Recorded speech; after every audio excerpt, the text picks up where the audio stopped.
We've got a whole series just on property management, okay? So what I want to talk about first is this. Whether you're managing your own properties or you intend to manage for someone else, it all starts with the acquisition process. Where do you buy your properties? What kind of properties you buy? And I can tell you this, the same rules that apply when you're buying properties for yourself or you're an investor agent and you're helping other clients buy properties. Same critical process when you're determining what properties you want to manage. If these are not your own properties, you're going to manage other people's properties. Make sure you're selective. I know in the beginning it's because you're building a property management business, you just want to take on any client you can, and just know this, some of those properties you don't want to manage, okay? So we use the same critical process determining where we want to rent properties, where we want to manage properties, excuse me. And it's all found in Module 1 of your training program, okay? And by the way, we call this turning rental problems into real estate profits for a very good reason. A lot of people give up on this business. They realize, okay, you know what, stuff's going to go right, stuff's going to go wrong, and they let the stuff that goes wrong derail them and knock them off the horse permanently. Don't do that, okay?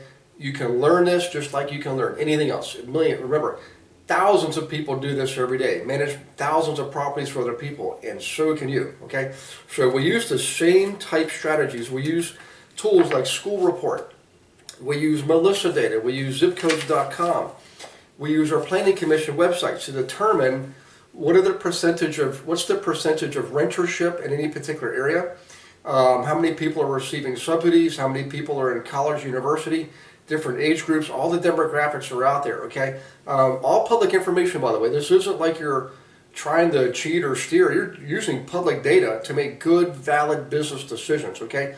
So check out the marketplace first before you ever go to agree to manage a property for somebody else, okay? I can tell you the sweet spot is always going to be your C minus areas for rentals. And for flipping, of course, it's going to be C plus, B minus B areas for flipping. In this case, we're all talking about renting apartments, okay? If you're renting single family homes, you definitely want to be in the C areas, okay? And people who rent homes from you want to be in good school areas. So that's why we still use School Report, right? We use School Report to determine, here's a picture of it again, right? School Report helps us determine, right, based on price range and school area, where the sweet spots are. And then Melissa data, all right? Melissa data helps you figure out, based on carrier routes within zip codes, how many apartments are there, because wherever we know we have more apartments, we have more rentals. Would you agree? It's just a natural phenomenon in real estate. And we use our planning commission websites, okay, to get valuable demographics and social groups. This is an example of one planning commission website. We like to use the county levels. Every municipality has a planning commission. Every county has a planning commission. Whether you're in the U.S. or Canada, the same rule applies.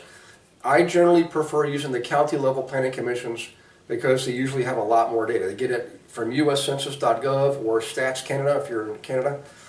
We use data from U.S. Postal Service or Canada Post, okay?